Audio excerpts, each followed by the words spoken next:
Alright there guys, and welcome back to another video. Today we're covering Date A Live Season 2. That's right, we covered Date A Live Season 1 last week, and this week we're getting straight into the second season. So without further ado, let's go.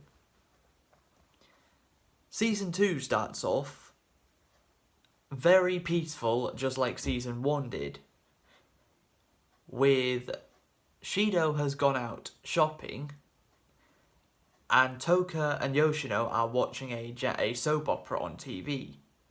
And for the first half of this season, it's a running gag that whatever Toka and Yoshino, and then later just Yoshino, are watching on the TV, Toka misinterprets as Shido is going to do the very thing that she's watching.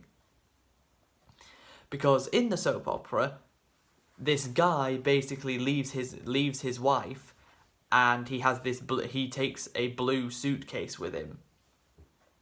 And it just so happens Shido is packing for a school trip with the very same suitcase. Toka notices this and starts getting upset, thinking that Shido is leaving her because she believes that he's going to do whatever she sees on TV. And that happens a couple more times.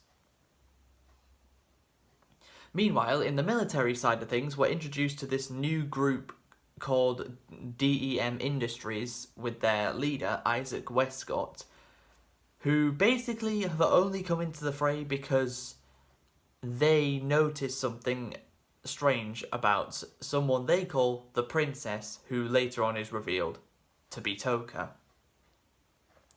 They want to capture her. That's their main goal. So, the organization gets one of its soldiers, Ellen, to pretend to be a photographer for the school to go on the same school trip with Shido and his class to see what Toka is up to.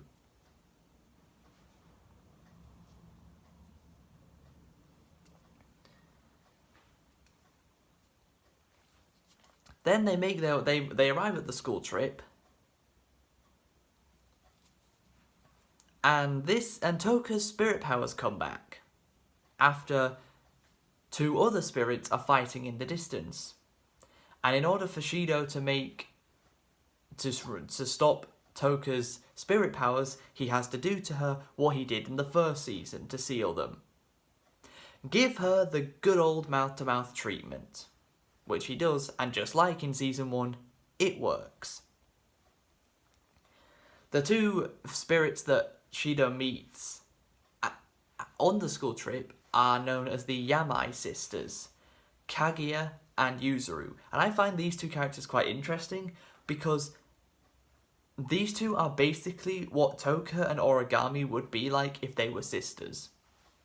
Because Kaguya is very much like Toka, very energetic, and Yuzuru is very much like Origami, very blunt and very unenergetic.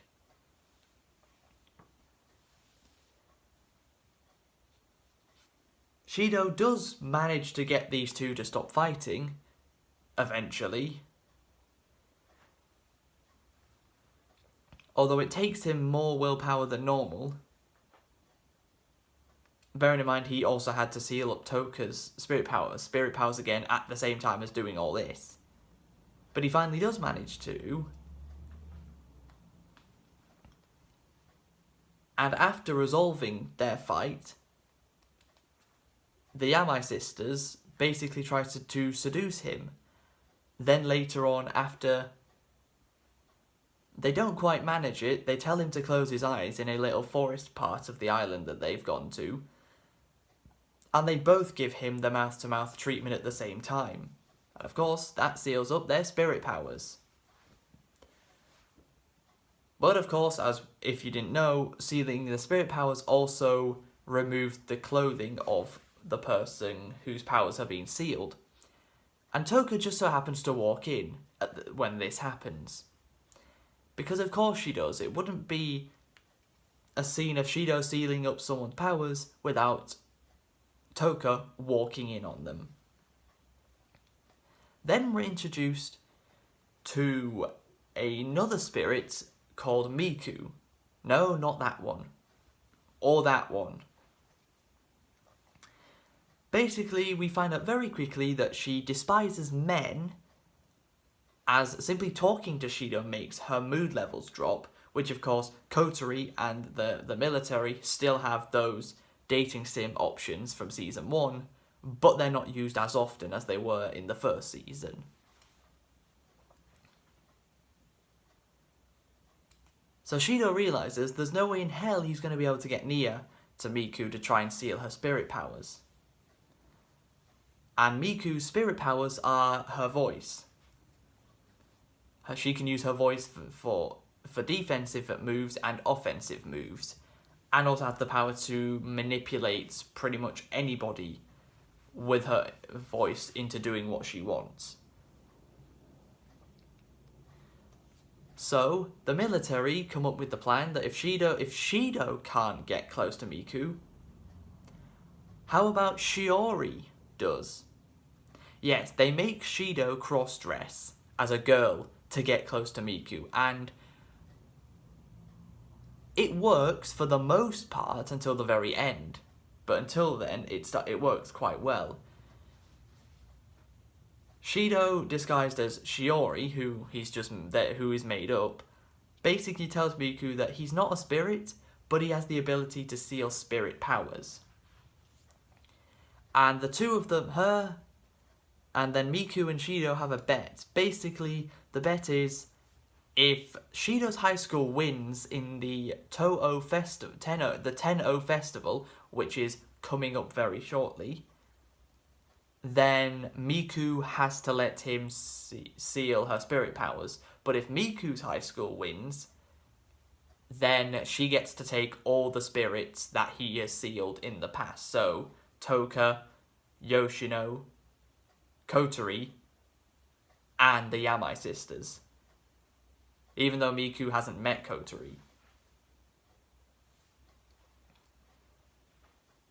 So Shido's class decide to do a maid cafe, because of course they do, which goes down very, very well, but then the main event comes up, a singing performance. Miku's class has one, and Shido's class has one.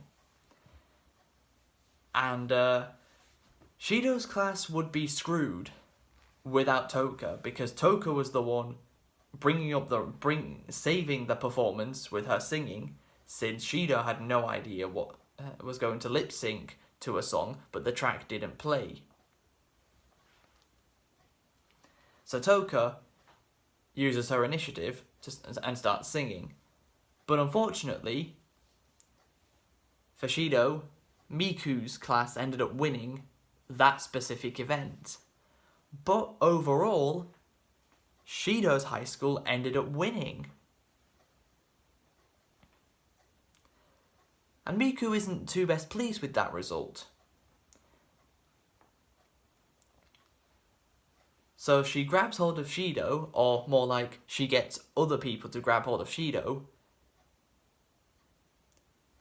She's got her hands all over him until she puts her hands far enough down and starts pressing something that shouldn't be there if Shido was actually a girl. This makes Miku realise, oh, I have been deceived. Yes. She finally realises that Shiori is actually Shido, and takes control of pretty much every single student in the room. And her manipulation powers are so strong, she even manages to take control of Kotori and the military. While all that's going on, we've got the AST, which is what Origami fights with, and DEM Industries fighting each other in the sky. There's all sorts going on.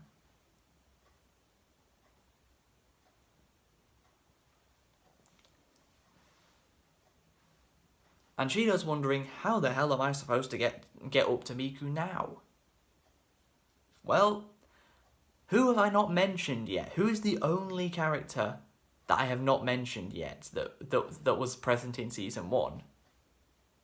That's right, the show's best girl, or more like the show's best character in general, Kurumi. Finally, it took us half the first season to meet her, and it's taken us half of the second season to meet her, but she finally makes her grand return to the show as Shido needs her help to get close to Miku. So Kurumi uses all of her clones to take on the other students and some of the Dem Industries fighters.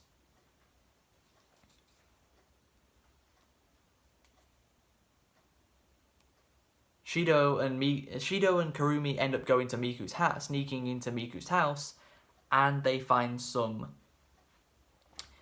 CDs and old photos of Miku, which of course Kurumi has the ability to use her powers in order to gain the memories of another person, and tells Shido some very important information that he uses later on to make Miku come around. So Kurumi spends the rest of the season until the final episode fighting off students and the DEM Industries. Shido and Miku are fighting their way through the office building Toka has been kidnapped to by DEM Industries. And the two of them are constantly arguing all the way there.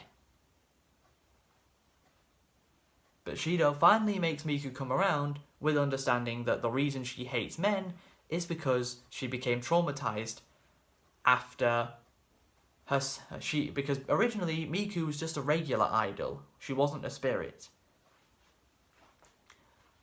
But then she was noticed by a TV producer who wanted to meet her and get to know her. However, Miku wasn't up to that. She didn't care for that. She just wanted people to hear her voice. That's all she was bothered about.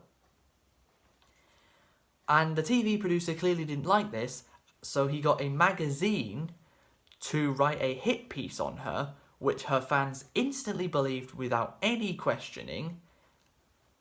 And basically, Miku hates men because she got traumatized by them as she got cancelled by them. She effectively got cancelled by them. That's what happened. She got cancelled.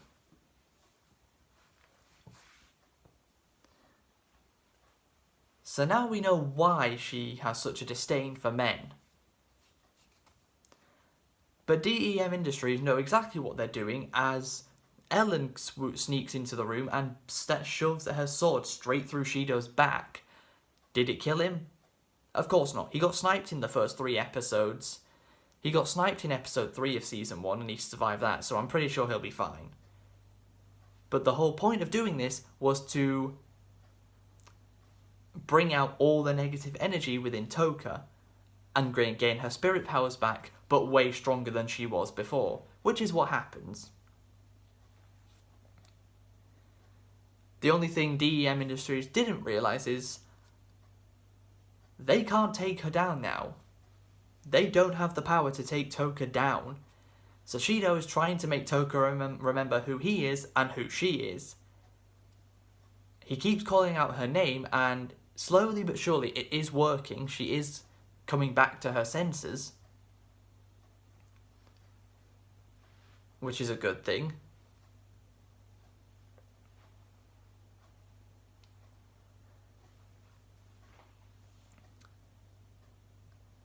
And Miku keeps Shido covered by taking on everyone else, and manages to get him up to Toka. And for the 3rd time, Shido seals Toka's spirit powers up exactly the same way he did it the first 2 times. Good old mouth-to-mouth treatment. And just like the first 2 times, it works.